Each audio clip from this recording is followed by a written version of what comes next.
Here's an interesting question which tests your understanding of percentage differences. You are presented with two projects, Project 1 and Project 2, and you need to calculate the difference between completion time for those two projects. It takes 8 hours to complete Project 1, and it takes 12 hours to complete Project 2. So, how much longer it takes to complete Project 2? You have 4 different choices. Choice A, 4%, Choice B, 50%, Choice C, 100%, and then Choice D, 150%. Do you see the answer? Give yourself 10 to 15 seconds to see if you can do mental math and calculate the percentage differences. The answer might be a little trickier than you think. Are you ready? Let's continue to see how we can get to the correct solution together. To get to the correct answer, we first need to understand the difference in hours between the two projects. The difference is 4 hours, and it is calculated by subtracting 8 from 12. 12 minus 8 equals 4, and that is the difference between Project 1 and Project 2 hours. In the second step, we need to divide the difference by the number of original hours, and the original hours would be Project 1 hours. 4 divided by 8 is 0.5, and then we need to multiply 0.5 by 100%. So the correct answer here is choice B, 50% increase. Hopefully you've nailed this question and now know how to answer similar problems on the test.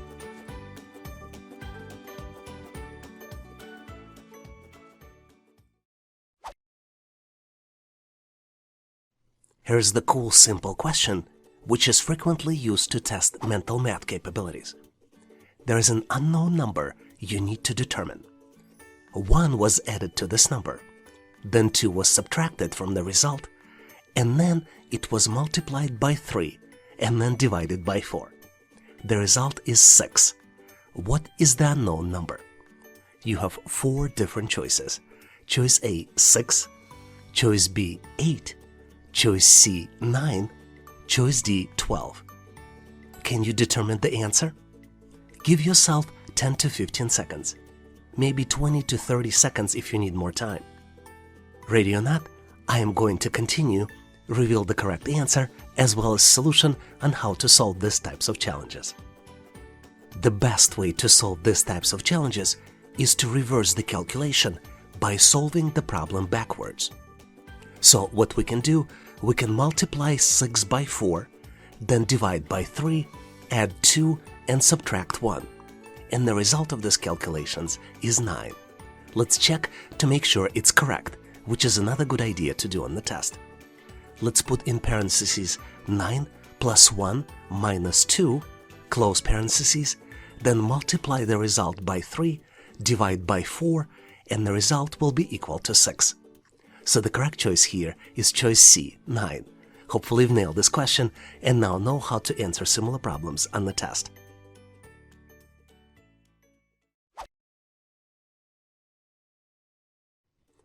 Here's the cool question, variations of which we frequently see on the test. Young couple drove 1,200 miles in 3 days during their honeymoon. They drove 3 times more on the first day than on the last day, and the same mileage on the second day as on the first and third days combined. How many miles did they drive each day? You have 4 different choices. For the first, second, and third day, you have choices of A, 600, 400, and 200. Choice B, 550, 450, and 250. For choice C, you have 450, 600, and 150. And for choice D, you have 450, 700, and 150. Can you calculate the answer? Give yourself 10 to 15 seconds. You can use a piece of paper or you can do mental math. Now let's continue to see how we can get to the correct solution together. 1,200 miles together with your loving partner, what could be the better time to spend? Anyway, let's first look at the facts. There are two facts that I'd like to point out. Fact number one in this problem is that on the third day, they drove 1/3 of the first day miles. They probably got tired, right? And the second fact is on the second day, they drove first day miles plus third day miles combined. So what's interesting here, can we base our calculations based off of the last day mileage? And what I mean by that is that can we use the third day miles as x in the expression we're trying to build? Based on this information, on the first day, they drove 3x miles. On the second day, they drove 3x plus x miles. In total, they drove 1,200 miles. So now we can build an expression 3x in parentheses 3x plus x, and then plus additional x equals 1,200 miles. Let's do the calculation for x, which also represents the third day. X equals 1,200 divided by 8, which is 150 miles. And this is how many miles they drove on the third day. On the first day then, they drove 3 multiplied by 150, which is an equivalent of 450 miles. And on the second day, they drove 450 plus 150 equals 600 miles. So the correct choice here is choice C. On the first day, 450 miles, second day, 600 miles, and on the third day, 150 miles. The cool thing is that you didn't just get ready for the test, but in case you have honeymoon coming up and are interested in 3-day driving trip and have couple good locations in mind, you know how you would calculate the miles for your planned trip. And now it's your turn. I would like you to practice and try to answer this question on your own. Please analyze the question and post your answer as well as your rationale of how you did the calculations in the comment section of this video. You're presented with two squares. Smaller square is inside the larger square. Both squares have numbers in the corners. The larger square has numbers 15, 11, 32, and 23. The smaller square has numbers 22, 13, 5, and one number is missing. And this is the number you need to calculate. You have 4 different choices. Choice A, 1, choice B, 7, choice C, 12, and choice D, 17. Do you see the pattern? Can you calculate the correct number? Please post your answer in the comment section of this video so I can give you my feedback. Thank you for participating and good luck!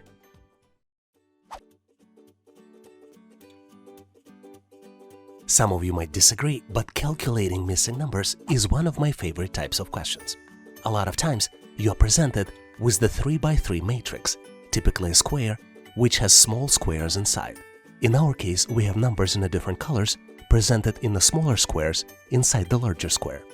The numbers are 5, 2, 1, 2, 3, 3, 4, and 4. And then one number is missing, and this is the one that you need to calculate. Once you complete the calculation, you need to select one of the 4 different choices. Choice A, 0, choice B, 1, choice C, 2, and choice D, 3. Take a look closely and see if you can identify the missing number. Give yourself 5 to 10 seconds, maybe 10 to 15 seconds, to see if you can come up with the right solution. Do you see the answer? Let's continue to see how we can solve this challenge and get to the correct solution together. As usual, my advice to you, always look for patterns. In this particular case, we need to look at the patterns inside the rows and then inside the columns. Let's look at the first 2 rows to see if we can get a pattern. The sum of 5 plus 2 plus 1 equals to 8. The sum of 2 plus 3 plus 3 also equals to 8. So there might be a pattern. Let's look if there is a pattern for the columns that have full sets of numbers. 5 plus 2 plus 4 equals 11. 2 plus 3 plus 4 equals 9. So there is no pattern.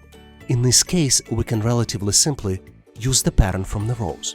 This would allow us to calculate the third row. If we know that the sum should be 8, we can assume that the 4 plus question mark, which would be representing the missing number, would be equal to 8. So the missing number would be equal to 0. The correct choice here is choice A, 0. Hopefully you've nailed this question on your own and now know how to answer similar problems on the test.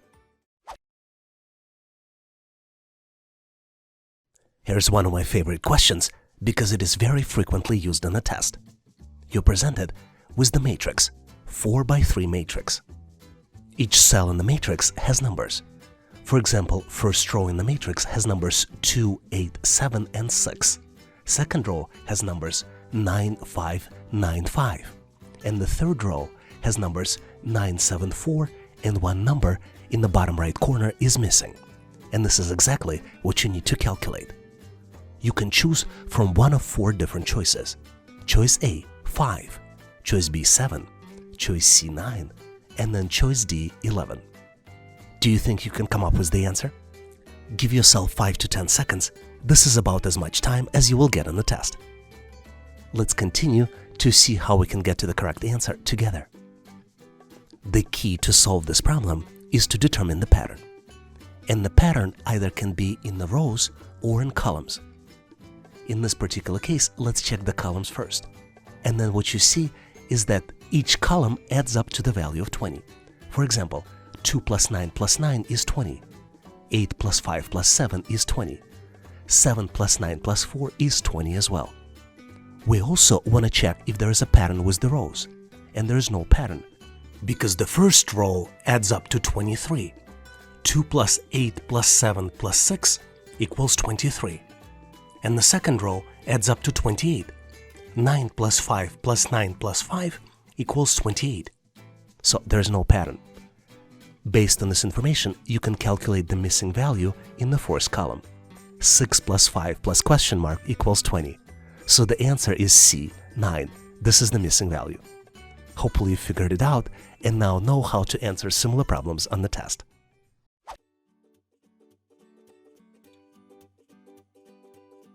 This is very interesting question which requires you to do calculations based on the pattern that you need to detect. You're presented with 2 squares. Small square is located inside the larger square. There are numbers in all corners of the larger square as well as in all corners in the smaller square. If we start looking at the numbers in the upper left corner and go clockwise, you see the numbers 15, 11, 32, and 23. In the smaller square, the numbers are 22, 13, and 5. And one number is missing. And this is the one that you need to calculate. Your choices are choice A, 1, choice B, 7, choice C, 12, choice D, 17. Give yourself 10 to 15 seconds, maybe 20 seconds. Possibly pause this video to see if you can come up with the answer. Do you see the pattern? Did you calculate the answer? Let's continue to see how we can get to the correct solution together.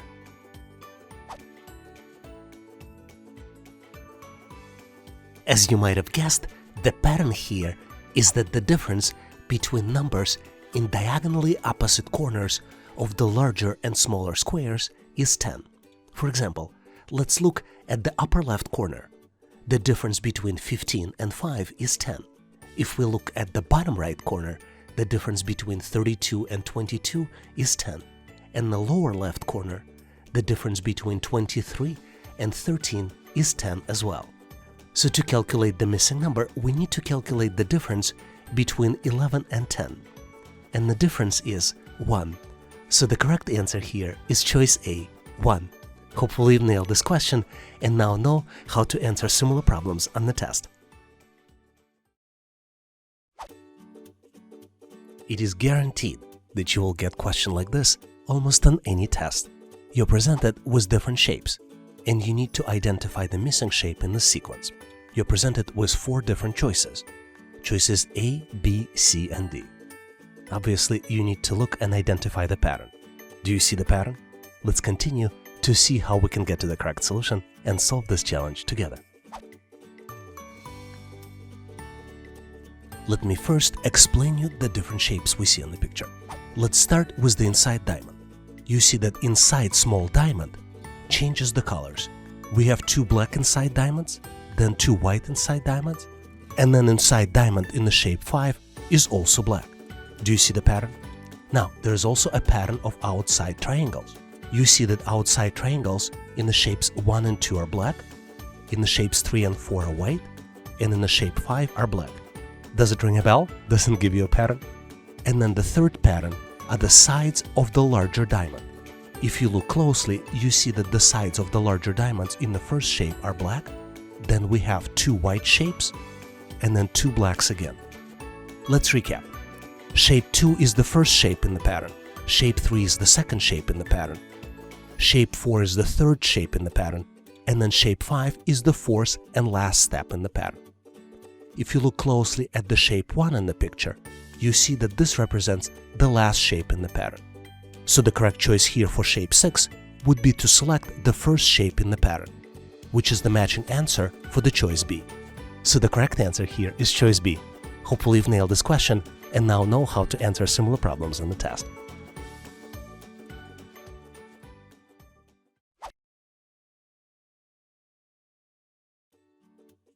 Here's one of my favorite questions, and it is my favorite because it is so unusual. You are presented with the pyramid. Pyramid contains 5 different layers. If we go from the top to bottom, you have a question mark. This is the number that you need to uncover. The next layer contains numbers 24 and 28. Layer below this contains numbers 10, 12, and 14. Next layer has 4, 5, 6, and 7. And the last layer has numbers 3, 1, 4, 2, and 5. You're presented with 4 different choices for the missing number. Choice A, 55. Choice B, 56. Choice C, 57. And choice D, 60. Do you see the answer? You will be surprised how simple it is to get to the answer when we go to the next step. Give yourself 5, 10, maybe 15 seconds to see if you can calculate and get to the correct answer. Did you figure it out? Let's continue and see how we can get to the correct solution together. Well, here, to be honest, I tried to trick you. I went in describing numbers from top to bottom, but in reality, you should be looking at the numbers from bottom to the top.